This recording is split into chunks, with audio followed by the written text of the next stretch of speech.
¿Qué tal? Buenas noches. Como haría Jorge si estuviera acá, miraría el reloj. A mí me suena que son las 9, pero todavía no. Debe faltar un minuto.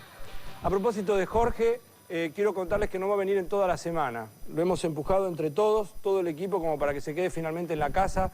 Tiene algo que anoté que se llama laringofaringitis severa o faringolaringitis. Laringofaringitis, bueno, tiene comprometida la laringe y la faringe, ambas. No puede hablar. Le sugirieron, le pidieron, le imploramos entre todos que se quede en la casa y cuando esté bien que venga. Por ahora esto no va a suceder esta semana. El equipo banca, el equipo de Día D, está Martín Caparrós, vino Ernesto Tenenbaum, está Marcelo, Claudio Martínez, estamos todos, o sea, en principio el equipo banca. ¿Quién más tengo que nombrar? Majul.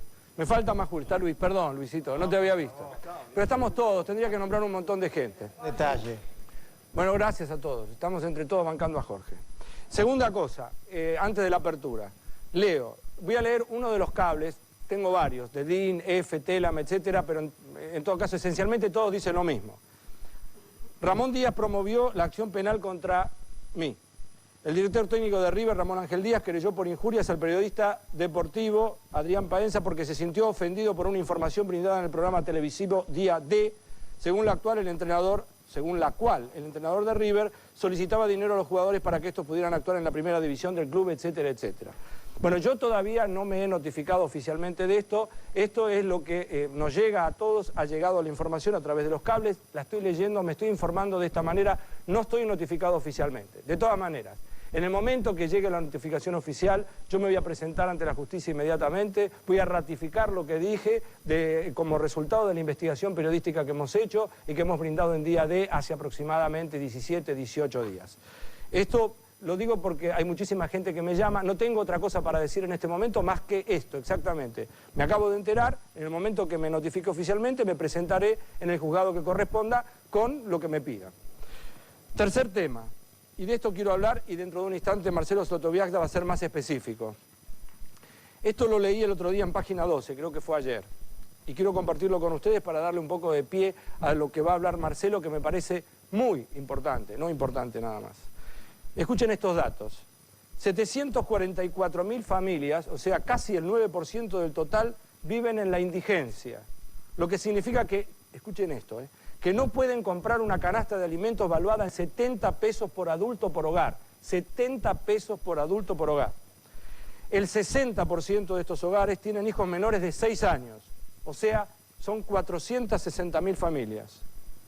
Y el 25% de las mujeres argentinas que están al frente de una familia y tienen chicos menores de 6 años sobreviven en la indigencia. El 25% de las mujeres argentinas que están al frente de una familia. ¿Nosotros de qué estamos hablando? ¿Nosotros en qué festival estamos metidos? ¿Esto no era con gente que había que hacer el país? Digo esto porque no sé dónde está la sensibilidad, la solidaridad. Yo sé que esta es una moneda que se ha perdido en la última época, sobre todo en esta última época, en los últimos 10 años. Pero el país se hacía con gente. Si se mueren, no va a haber ni planes ni nada. No va a haber a quién afectar, no va a haber a quién cobrarle. Yo creo que esto va a generar en nosotros, por lo menos lo genera en mí, y estoy seguro que ahora lo van a ver en función de lo que diga Marcelo, algunas alternativas como para que efectivamente esto pueda resolverse. ¿Cuáles son las alternativas reales que hay? Las que se analizan y las reales. Esto es Día D, sin la nata, pero con todos nosotros, que así empieza.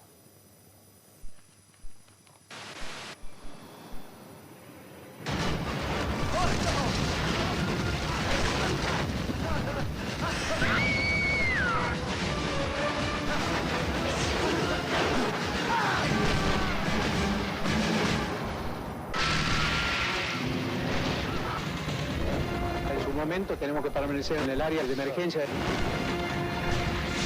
Pero vengo horrorizado. No aguantamos más. Va a ser peor. Preocupación por lo que viene.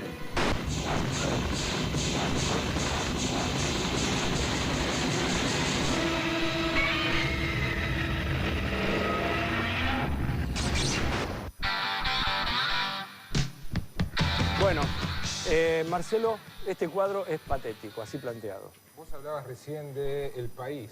Quienes van a conducir el país a partir del 10 de diciembre Fernando de la Rúa ya repuesto y comenzando sus actividades en su casa, Chacho Álvarez, José Luis Machinea, virtual ministro de Economía, se están reuniendo todos los días, mantienen frecuentes discusiones y debates para ver cómo hacen para resolver el presupuesto, el déficit fiscal y la situación con las provincias. Ajá.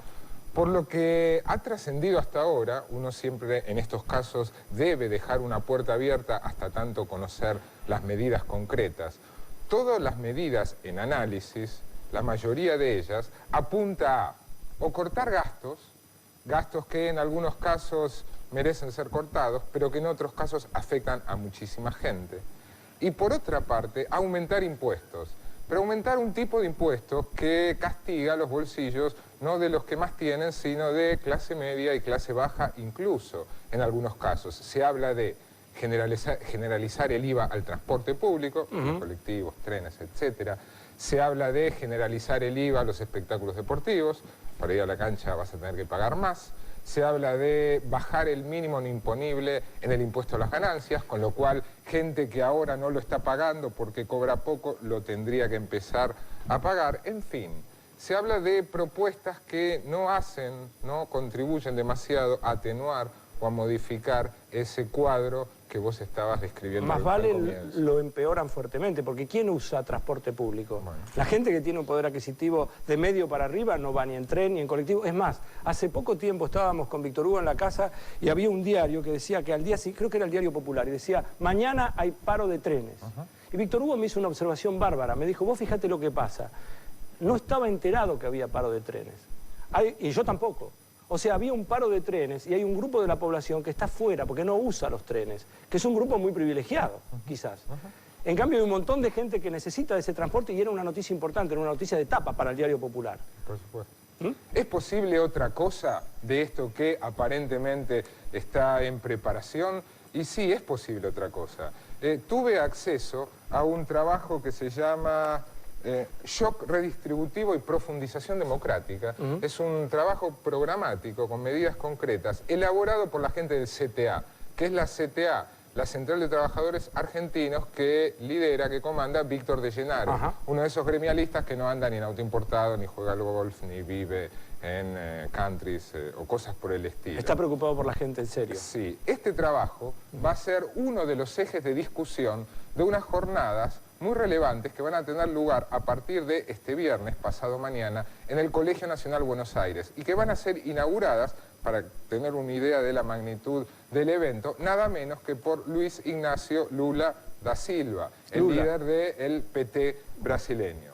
En este trabajo, entre otras cosas, hay 3 medidas concretas que de directo y enorme beneficio para la gente más castigada. Hay un... Espera, yo me voy a ir para allá, pero necesito que me den el... ¿dónde está? Había un lapicito negro bárbaro que servía para escribir. Bueno, estaba en algún momento, pero igual lo puedo leer.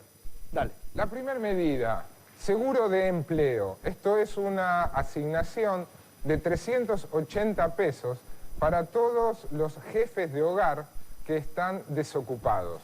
Aproximadamente se calcula que hay 700.000 jefes de hogar que están desocupados, con lo que ello implica para el resto de su familia. ¿Esto es novedoso para la Argentina? ¿O alguna vez en la historia hubo un seguro de empleo? Hay un seguro de desempleo ahora que no cubra prácticamente nadie porque la mayor parte de la gente está en negro. La implementación de una medida de ese estilo implica un costo de 3.500 millones de pesos por año. Medida número 2 que plantea este trabajo. Un subsidio de 60 pesos a todo hijo de 0 a 18 años. Cualquiera sea su familia, sea familia pobre, sea familia rica. Esto siempre y cuando esos chicos se comprometan a asistir a la escuela y a someterse a un examen sanitario. Es muy importante eso. O sea que el compromiso es, a cambio de los 60 pesos de subsidio por hijo, de 0 a 18, es ir al colegio obligatoriamente y someterse a un análisis sanitario. Un examen sanitario. Muy importante. El costo de esa segunda medida es de 6.100 millones de pesos por año. La tercera es cubrir con jubilación a 1,5 millones de personas mayores de 65 años que actualmente no están cubiertas. ¿Por qué? Porque en su momento no aportaron, porque trabajaron en negro o por distintos motivos. Se calcula que hay nada menos que 1,5 millones de viejitos en esa condición, ¿sí? Sin cobertura, 1,5 millones. 1,5 millones de viejitos. El costo de esa medida de cobertura previsional es de 1.800 millones de pesos. En total, para poder financiar esas 3 medidas sin emitir, se necesitarían 11.400 millones de pesos por año. La pregunta es, si no se puede emitir, ¿de dónde se saca el dinero? Ahí está. Bueno, acá entramos al eje, una de las claves de cómo solucionar, cómo resolver un problema. Cobrándole impuestos. Ahora, cobrándole impuestos ¿a quiénes? Claro. Lo que ahora se está discutiendo, Machinea, de la Rúa, los diputados de la Alianza y del oficialismo, es cobrar ese tipo de impuestos que castigan a muchos. Escuchá este dato. En el país, el 20% de la gente más rica vive en hogares que tienen un ingreso mensual, de 13.000 pesos. Por mes, 13.000 pesos. Para poder financiar y cubrir esos 11.400 millones que surge de la suma del costo de las 3 medidas, se les debería cobrar de alguna manera, con algún impuesto ya existente o nuevo, 1.000 pesos por mes a esos hogares, con los cuales pasarían a disponer, en lugar de 13.000, de 12.000 pesos por mes. Lo que... es espectacular. Es decir, el 20% de la población, estamos hablando de las familias o del número de personas. Del número de personas. Bueno, supongamos viven son en hogares, 7,5 millones de personas, sí, estamos hablando, sí, aproximadamente, más si hay o menos. 37 millones de personas. 7,5 millones de personas viven en hogares que tienen un ingreso mensual De 13.000 pesos por 13.000 mes. pesos. Si ellos aportaran, tributaran 1.000 pesos más por mes, ¿sí? 1.000 pesos más por mes, con lo que se quedaría en lugar de 13 con 12.000, podría cubrirse todo ese programa de ayuda a los más necesitados sin necesidad de emitir, sin aumentar el déficit fiscal, ni ninguna otra mala práctica económica por el estilo. ¿Están analizando esto? No, nadie está analizando esto. Esto va a ser, como dije antes, uno de los ejes de discusión de esa jornada que organiza la CTA a partir del viernes en el Colegio Nacional de Buenos Aires. Vos decías, yo te decía, que ese 20% de la población vive en hogares con 13.000 pesos por mes. Uno de los lastres, y con esto terminamos, uno de los lastres que ha dejado, una de las hipotecas que ha dejado el menemismo en estos 10 años, es un enorme abismo entre los ricos y los pobres. Que la mejor manera de graficarla es con estas 2 tortas que tenemos aquí, Dale. y que yo te invito a que me ayudes. Dale, En 1989, esta primer torta, esta. el 20%, de esos hablábamos, el 20% más acomodado de la población se quedaba con el 48% de la torta, que es la torta de los bienes, de la riqueza que se producía en el país en un año. Un poquito menos de la mitad. Ahí, Ahí, dale. dale. Corté acá, esto es 40, me salió un poco 47,5, bueno, más o menos. 48%, 48. un poquito menos de la mitad. El 20% se llevaba casi la mitad, el 48%, lo que indica que desproporción. Si estuviera Todo Doña Petrona. empeoró en realidad para el resto, para ellos mejoró en estos 10 años de menemismo. En 1999, ahora, según la última medición, Fíjate ese mismo 20% que antes se quedaba con el 48% de la torta, ahora se lleva el 55% de la torta. Ahí, está Ahí, bien. ahí le doy. En términos de torta, lo que ustedes ven ahora, parecería una ganancia poco relevante, 7 puntos. Si yo lo traduzco, esos 7 puntos, en dinero por año, se van a dar cuenta que cuán significativo ha sido. Cada punto implica 3.000 millones de dólares. Con lo cual, hoy, si tienen 7 puntos, 7% más de la torta que antes, están recibiendo por año 21.000 millones. 21.000 millones de dólares más para este grupo del 20% que en 1989. Mirá si ahí no hay tela para cortar como para que paguen más impuestos y poder cubrir este tipo de programas. Vos decías que se está juntando la gente de la Alianza en este momento con Machinea, de la Rúa, supongo que debe estar Graciela Fernández Mejía, de Chacho, etcétera. ¿Esto entra en la cabeza de esta gente? ¿Hay voluntad política de hacer esto? Porque la gente que tiene estas necesidades no tiene posibilidades de hacer lobby, Marcelo. Mira, me guío por lo que estoy viendo ahora. No. si uno hace algo de memoria y no se va mucho tiempo atrás, se encuentra seguramente con que Chacho Álvarez era un hombre que tenía mucha afinidad con Víctor de Llenaro, es decir, con el líder sindical que hablabas recién. de alguna manera que ampara este tipo de programas. Parece que su ascenso en la política lo ha alejado de sus orígenes, de esos orígenes por lo menos. Tenemos que ir a un corte, Claudio, con Mafalda. Mafalda, y seguimos con Día D. Está Martín Caparrós, que estuvo en Venezuela, está Luis Majul, y ha vuelto Tenenbaum. Señoras, a la izquierda de su pantalla va a estar en el centro de la pantalla Tenenbaum.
Presenta sus modelos Cronógrafo y Lady. Relojes Leroy. Tradición y...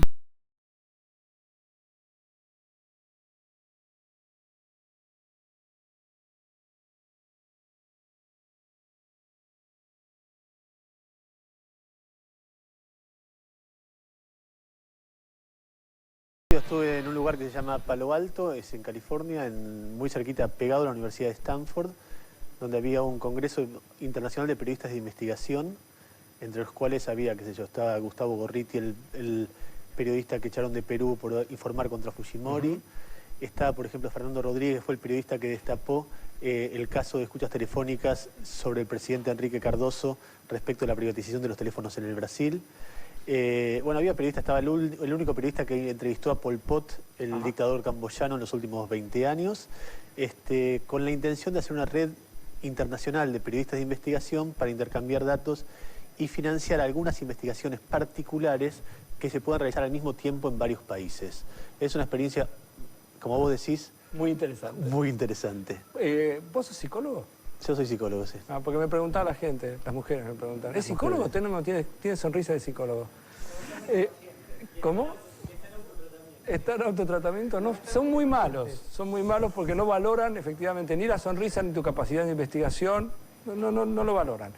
Bueno, mientras hacemos un esfuerzo para tratar de juntar dinero para la gente, hay mucha gente que está interesada en gastarla de otra forma, ¿no? Porque acá dice los pierritos, me causó mucha gracia, explícame. Sí, primero te voy a decir, tengo acá enfrente mío uno de los documentos más explosivos y secretos de la democracia argentina. Me voy a separar.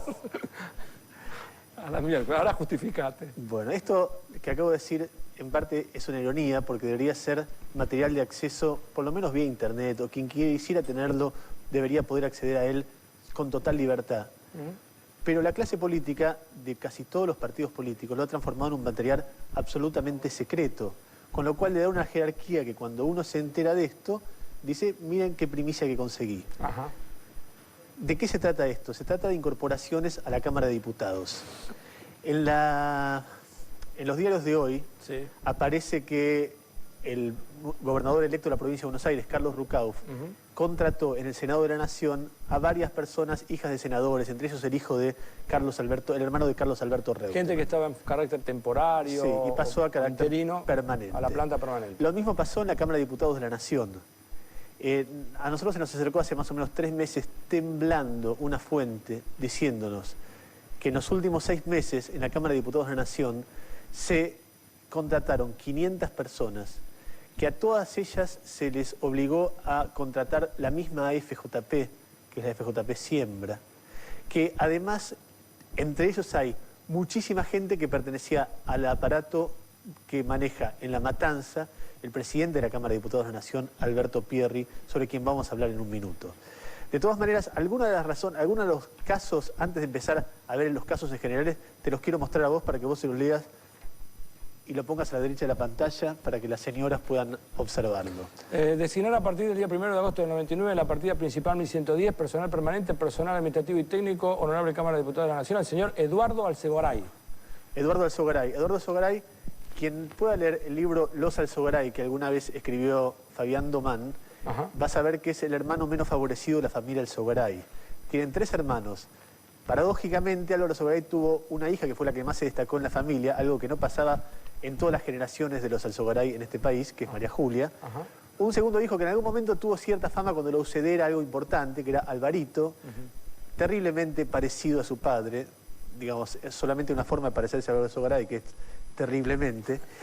Y el tercero era Eduardo Alzogaray, que era el más pobre y menos destacado de sus hermanos. Menos parecido a Álvaro Alzogaray. No era tan parecido, aunque tenía cierto parecido. Bueno, lo contrataron mientras la hermana nada en dinero, el hermano menor tiene que ser conchavado como, no sé, un empleado menor de la Cámara de Diputados de la Nación. Bien. Lo mismo, el mismo texto, designar, bla, bla, bla, al señor Raúl Leguiza para ocupar un cargo de la categoría A1. ¿Quién es Raúl? Es el más importante, es el cargo más importante fuera de los cargos políticos.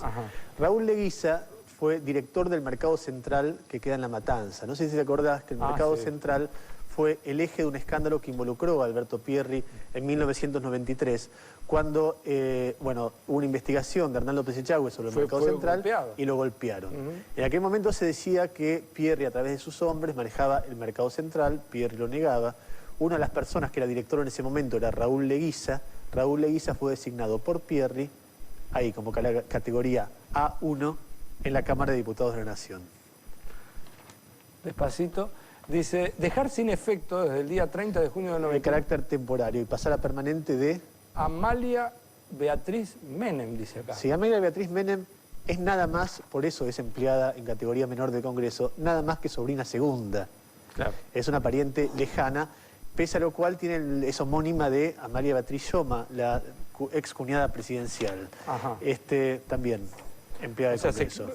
Deja sin efecto en el arbolito del presidente Menem que mostramos nosotros a principios de cuando volvió el programa, todavía faltaba María Beatriz Menem, son frutas nuevas de ese mismo árbol. Muy bien, se designar a partir del 1 de julio, bla, bla, bla, a la señora Lidia Inés Calv de Liporachi.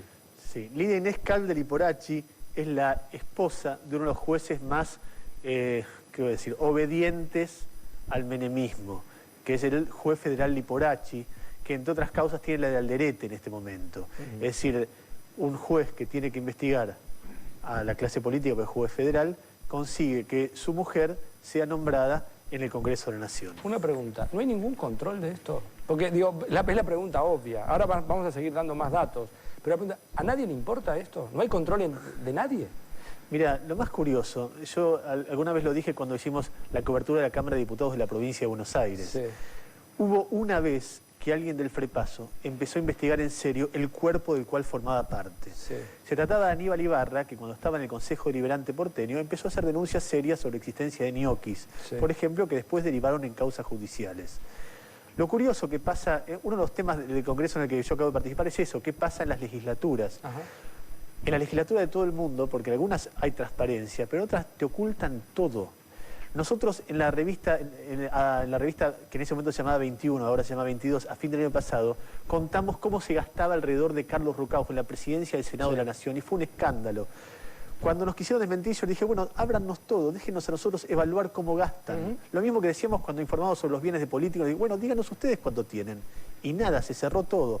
Fuimos a la Cámara de Diputados, que en ese momento Pierri estaba contento con lo que nosotros publicamos de Rucauf, porque era opositor en la interna, no sé si te acordás. Sí, claro. Y le dijimos, queremos saberlo de ustedes también. Por supuesto, nada. Todo esto, que es material, la verdad, inocente respecto a otra cosa que nosotros dijimos, no es ni explosivo ni debería ser secreto, se transforma en algo importante porque te lo cierran. Viene gente temblando a dártelo porque pueden perder el trabajo, porque esta persona que dijo, hay 500 casos, pudo traernos solamente 50, porque tiene que sacar de a uno los legajos, fotocopiarlos y tiene miedo que se den cuenta. Bueno, pero esto es lo perverso entonces de este sistema. Este es un sistema democrático ficticio. O sea, en realidad nosotros elegimos para que ellos sean los legisladores, para que a partir del momento que sean legisladores nos nieguen la información, para lo cual nosotros los pusimos que... Mirá. O sea, Ernesto, así no va. Bueno, qué sé yo, son discusiones para mí más teóricas. Pero ¿Más teóricas? Sí, son más teóricas, porque si es ficticio o no un sistema democrático depende con qué lo comparás y depende con la evolución. Entonces, Pero si, hay depende... control, si hubiera control de gestión, esto es imposible de que pase. Bueno, entonces es un sistema democrático, en todo caso, sin control de gestión. Bueno, claro. En este caso, además, habría que preguntarse por qué otros lugares donde, por ejemplo, el FREPASO, sobre todo después de que construyó la alianza, logró lugares de poder muy importantes, por ejemplo, la Cámara de Diputados de la provincia de Buenos Aires, tampoco existe esa información. Es decir, cuando vos hablas con la gente de Pirri y le preguntás por esto, te dice, pará, todo esto es acordado con el Bloque Radical y con el FREPASO. Claro. Por cada uno que metemos nosotros, ellos meten otro. Entonces, vos hablás y hablás con gente de, por ejemplo, el presidente del Bloque de Diputados de la Nación de Radicalismo, Federico Storani, y decís, mira, tengo estos datos, ustedes me podrían ayudar, y te dicen, si encuentro algo te informo, y después no te vuelven a llamar. Entonces es una cosa que tiene de sospecha. Vos sabés que yo siempre me acuerdo que el primer candidato a diputado radical este año, el diputado electo, Horacio Jaunarena, una vez me contó que propuso que los diputados de la Nación se bajen sus sueldos para tratar de limpiar la imagen, y no tuvo quórum, tampoco lo dijo públicamente. Ahora, vos agarrás y te pones a fijar, preguntar cuál es el sueldo de un diputado de la Nación, y nadie sabe. Nadie sabe cuánto gana un diputado, porque te dicen alrededor de 5.000, pero también tienen tantos módulos y manejan no sé cuánto, y off the record terminan confesándote que la cantidad de plata que disponen arbitrariamente es enorme a nivel nacional, provincial, y que cada uno, cuando sale después de esos 4 años, está casi hecho, por lo menos desde el punto de vista de un ciudadano común. Bueno, decime más nombres, dale. Ya me doy cuenta. No tenemos solución. Guillermo López Villa, a la categoría A5. ¿Quién es? Sí, Guillermo López Villa es un ex diputado provincial del radicalismo que depende, es un punto, como dicen ellos, de Melchor Cruchaga. Ajá. Lo que vamos a hacer ahora, muy rápido, es que vos me digas el nombre y yo voy pinchando en el mapa que tenemos acá de la capital y de Gran Buenos Aires, a qué distrito pertenece, para que veamos cómo se distribuye geográficamente los 40 casos de muestra que nosotros tenemos acá. Muy bien, empiezo. ¿Querés darme todos esos papeles y yo te lo...? No, ahí lo tenés ordenado por orden alfabético, por donde quieras. Acá dice... No, perdóname. Por eso, por favor. Todos estos papeles. Todos estos papeles. Tengo ordenado alfabéticamente uno solo. Es facilísimo. Julio Luis Char. Julio Luis Char. Sí. Vive en Damonte 1128, en La Matanza. La Matanza. Un pierrito. Muy bien. Antonio Domingo Tanguino y Carlos Antonio Malione. Maglione vive en Lesica 4172, también La Matanza, distrito 061. Y Antonio Domingo Tanguino. Es muy difícil esto, Claudio. Antonio Domingo Tanguino vive en Lartigau 2941, distrito 061, que también es distrito de La Matanza. Muy bien. Tengo varias veces esta hoja. No sé si querés que no, son los aparezcan mismos. más. Son los mismos. Oscar Luis Yusin. Oscar Luis Yusin, no, este vive en Capital Federal, es una excepción. Una excepción. Aldo Edgardo Fernández. Aldo Edgardo Fernández vive en Ignacio Arieta 4545, distrito 061, La Matanza. Bueno, Jorge Omar Baratti. Jorge Omar Baratti vive en Bedoya 6221, La Matanza. Gabriela Noemí Cufré. Gabriela Noemí vive en Alcaraz 4131, La Matanza. Lo estás poniendo muy al borde ya. Bueno, Alicia del Carmen Guzmán. Alicia del Carmen Guzmán, Caseros 144, La Matanza. Ana María Quiroga. Ana María Quiroga, un minuto. ¿La Q después de cuál venía? De la P. Arrieta 5181, La Matanza. Esa es una pregunta jodida, ¿sabés? Preguntarle a alguien la letra esta después de cuál viene. Mariano Abel Torres. Mariano Abel Torres, Madariaga 4149, La Matanza. Carlos José Vera. Te leo Espera rápido. un poquito porque no puedo pinchar. Bueno, dame que no puedes. Carlos José Vera. Yo te ayudo. Gavilán 253, La Matanza. Alicia Beatriz Escobedo. ¿Con E? Escobedo, sí. Ah, no la tengo ubicada geográficamente. Es muy joven, 25 millones de documentos. Seguí. Sí, 25 millones. Alicia Madejón. Alicia Madejón. Alcaraz 4133, La Matanza. Andrés Omar Ismael Sayer. Sayer Andrés Omar Sayer con Ismael S. Emilio Mitre 1184, Capital Federal. Uno de los pocos porteños que tuvo la suerte de ser nombrado en los últimos tiempos en la Cámara de Diputados de la Nación. María Isabel Guerín. Guerín, María Isabel Palacios, 1711, La Matanza. Graciela Mirta Espada. Te digo, vamos a hacer todo esto, digamos... Bueno, para muestra basta 10 perritos, ¿te parece, Claudio? Sí. ¿Qué ibas a decir? Ya podemos parar, ¿no? Porque creo que ha quedado La más o menos mayoría claro. de estos nombramientos se produjo antes de la interna entre Antonio Cafiero, que en ese momento era apoyado por Carlos Menem y por Alberto Pierri, y Carlos Rucauf, que era apoyado por Eduardo Duhalde. De todas maneras, para que no se tenga un enfoque político erróneo del tema, si bien nosotros enfocamos por el lado de Pierri, quiero decir que esto forma parte de un fenómeno general a nivel legislatura nacional, provincial y municipal, que se niegan así tenazmente a presentar en público los datos por los cuales puedan rendir los gastos en presupuestos, los nombramientos, para qué trabaja cada uno, cuánto gana cada uno. Es una gran nebulosa cuando uno se mete en cada una de las legislaturas. Bueno, vamos a hacer un corte. Quiero que quede claro de todas formas que no proponía que hubiera un sistema que no fuera democrático. Propongo que haya un sistema democrático, pero que sea efectivamente democrático, porque si no hay control de gestión, esto pasa con Rucauf, pasa con Pierri, pasa con el Frepaso, pasa con cualquiera. Entonces, si entre ellos, justamente que tendrían que ser los que se controlan, no se controlan, así no hay solución, Ernesto. Porque ¿quién va a controlar? ¿Nosotros desde afuera? Mira, me da ganas de decir 20.000 cosas. 20.000 cosas. Una de ellas es, recuerdo que mucha gente que está cerca de Chacho dice que Chacho está enojado con nosotros porque nosotros tratamos de destruir la política. ¿Entendés? Por eso yo trato de no hacer planteos generales. Por ejemplo, hoy Chacho dijo que toda la gente que nombró Rucauf en los últimos 180 días lo va a sacar de encima. Cuando llega la presidencia del Senado, nosotros le vamos a pedir a él que nos muestre cuáles fueron los gastos de Rucauf y cuáles son los gastos que él empieza a hacer. Y ojalá pueda limpiar ese aspecto, aunque sea en una institución que es muy importante, que es el Senado de la Nación. Va a tener muchos condicionamientos porque ahí hay mayoría justicialista y va a tener que negociar con ellos y ver cómo se hace. Ahora, ¿cómo se limpia todo eso si no es yendo por encima de esos condicionamientos? Yo creo que esto es obviamente una democracia con imperfecciones. Como se portan los legisladores en este caso es una de esas imperfecciones, sin ninguna duda. Bueno, yo tengo la expectativa de que Chacho cumpla con lo que te dijo. Hacemos un corte y seguimos en Día D. Falta Martín Caparrós, está Majul, que tiene un montón de cosas para decir, y todavía está Marcelo Srotovexa por ahí, que tiene un par de cosas que se quedaron pendientes en el primer...